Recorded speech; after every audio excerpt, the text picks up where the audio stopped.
কোনদিন না বুঝবে ওই ব্যাখ্যাকে কানের পদতল। বাবা, বাবা গো, দেখুন তো আজকে আমার কেমন মানিয়েছে।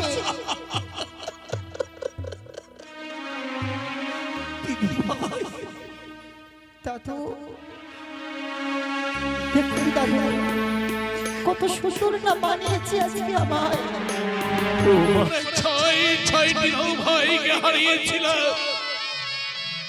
ছোট দাদু ভাই লক্ষ্মীদারকে পেয়ে অনেক আশা ছিল, কিন্তু নিষ্ঠুর নিয়তির কি নির্মম পরিহাস, সেই আশার ভাষাও আজ ভেঙে গেল। আজ আমার দাদু ভাই দুর্লভ লক্ষ্মীদারকে সাগর শরীরে ভাসিয়ে দিতে হবে। আমি কোন মনে আমার দাদু ভাই লক্ষ্মীদারকে ভাসিয়ে দেব।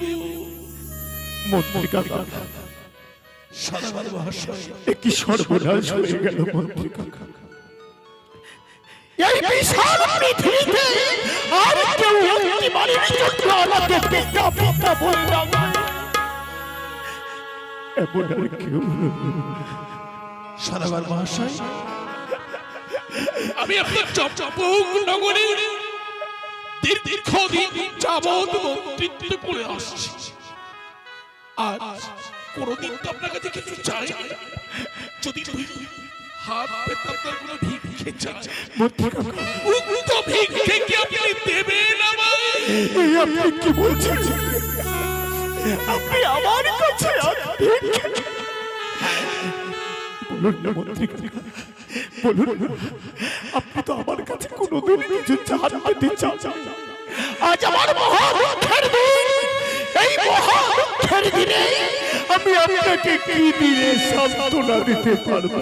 আপনি আমায় বই বই করে ফিরিয়ে দেবেন না? মন্ত্রী কাকা, আপনি বলুন, আপনি শুধু বলুন, আপনি কি চান, কি পেলে আপনি খুশি হবেন?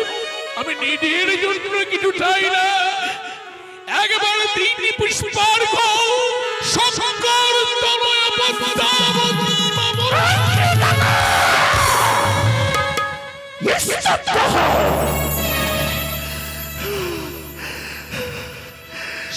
কারীর নাম শুনলে আমার সর্বাঙ্গ শরীর আগুনের মতো দাউ দাউ করে জ্বলে ওঠে। ওই কারীর নাম আমি শ্রবণ করতে চাই না।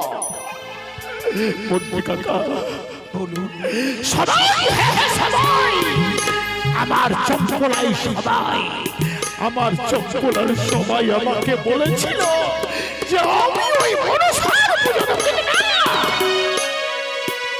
যে কুচক্রে কানের সহিত আমার পূর্ব হইতে বাদ বিশ্ববাদ, সেই কানের পুজো আমি কোনোদিন হতে দেব না। এমন কঠোর প্রতিজ্ঞা। পুত্র মরে গেছে, আজ আমার ভালোই হয়েছে, আমার খুব ভালো হয়েছে। আজ থেকে ওই কানের সহিত বাদ বিশ্ববাদ আমার চিরতরে মিটে গেছে। মতির ছিন্ন সদাগর পুত্র না সেতু মনসার শনিবাদ করেন। আমি আপনার বেতনভুক্ত কর্মচারী, আপনি আমার মনিবের উপর আমি কথা বলতে পারি। শুনুন মন্ত্রী কাকা, আমার পুত্র মরে গেছে, শুধু পুত্র কেন, এই চাপ, এই সব সৌদাগর যদি মরিয়া মরিয়া যায় রসাত, তবু কোনদিন না বুঝবে ওই ব্যাখ্যাকে কানের পদতল। বাবা, বাবা গো, দেখুন তো আজকে আমার কেমন মানিয়েছে।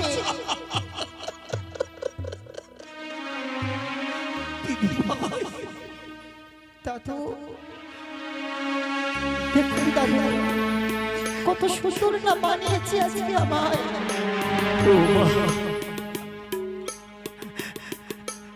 তোমাকে এই বেশি দেখতে হবে তা আমি কোনোদিনই ভাবিনি। তুমি আমার কাছ থেকে পঞ্চম কদলের বৃক্ষ ছেদন করে এক সুন্দর মন্দাজ তৈরি করে দিতে বলেছি।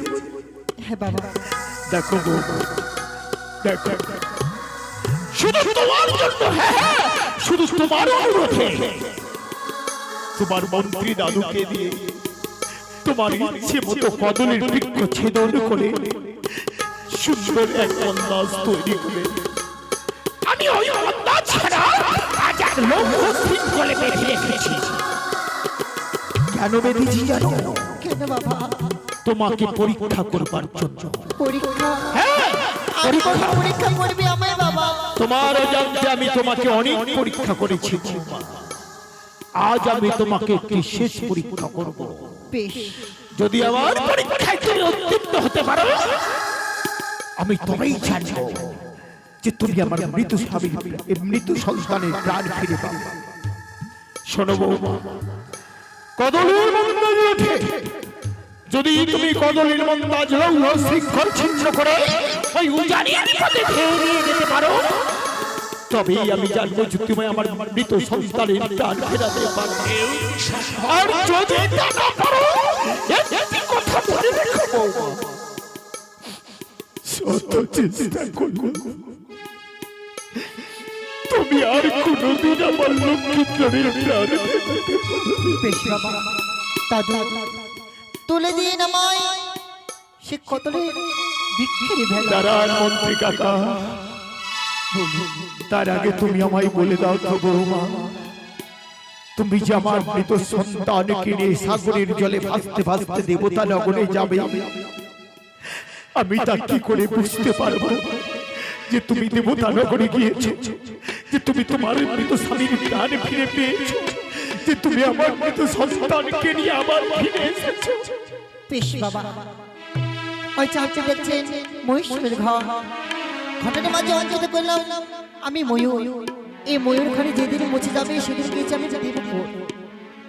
আর উষ্ণ ধান এই বাসা করিয়ে মাছ আমি পড়তে গেলাম। এই উষ্ণ ধানের অঙ্কুর যেদিন গজাইবে সেদিন প্রাণ পেয়েছি আমি 6টি প্রাণের ভাসুর।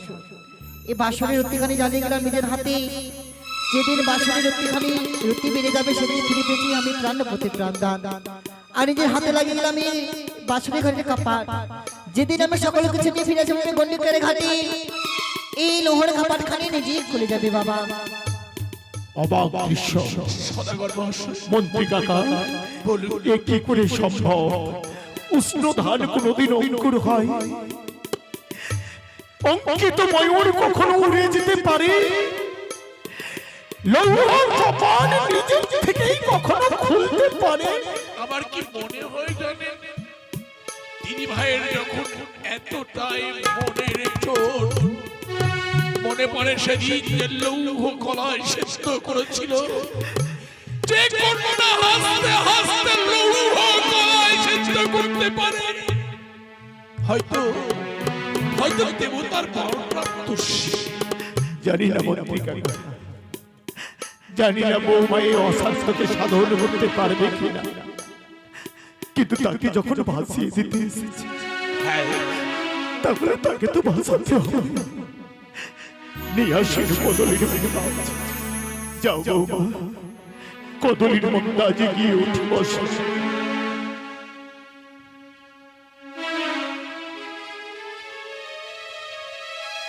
দিদি ভাই, নারী জীবনের শ্রেষ্ঠ সম্পদ হচ্ছে তার প্রাণবতী। আমরা তোমার প্রাণবতীকে দিচ্ছি সত্য, কিন্তু জীবিত নয়। তোমার প্রাণবতীকে বাবা দেখুন বাবা, আমি কি দেখছি মন্ত্রী কাকা, মন্দাজে উঠিবা মাত্র লৌহ শৃঙ্খল ছিন্ন হয়ে গেল। তুমি কি বৌমা আমার সত্যি চলে যাচ্ছে? বৌমা, বাবা তোমাকে মন্দাজ দেবার পরেও এই মন কিছুতেই তোমাকে বিদায় দিতে চাই না। বাবা তুমি যেও না বৌমা, এই কথা বলবেন না। তুমি সাগরের জলে ভেসে যেও না। এই কথা বলবেন না। তুমি না বাবা, আজকে এই বিদায়ের বেলা আমার প্রাণ করে আশীর্বাদ দিয়ে আপনি আমার বিদায় দিন, যেন আপনার মৃত্যু পুত্রের প্রাণ তালে ফিরে নিয়ে আসতে পারি আমি। আশীর্বাদ করুন বাবা। তুমি যখন আজ আমার কোনো বাধাই মানলে না, শোনো বৌমা, তুমি আমার কাছে আশীর্বাদ চেয়েছো তাই না? আশীর্বাদের বদলে আমি তোমাকে দিলাম চরম অভিশাপ।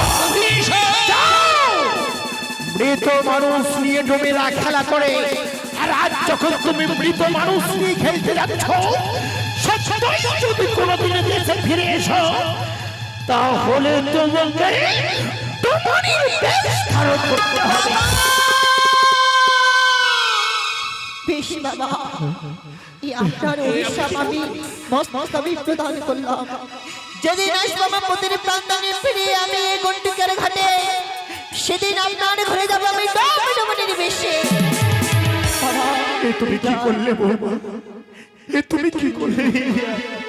রোজ বসে আমি তোমাকে অভিশাপ করলাম, আর তুমি সেটা মাথা পেতে গ্রহণ করলে কেন?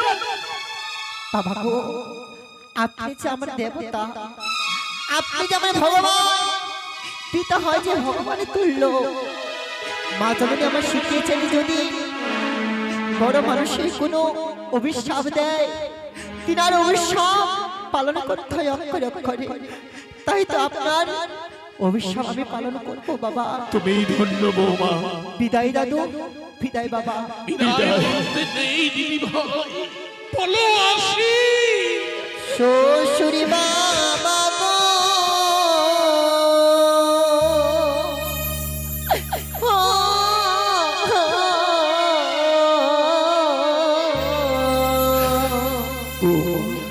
আমি চলে যাই বাবা, আমি চলে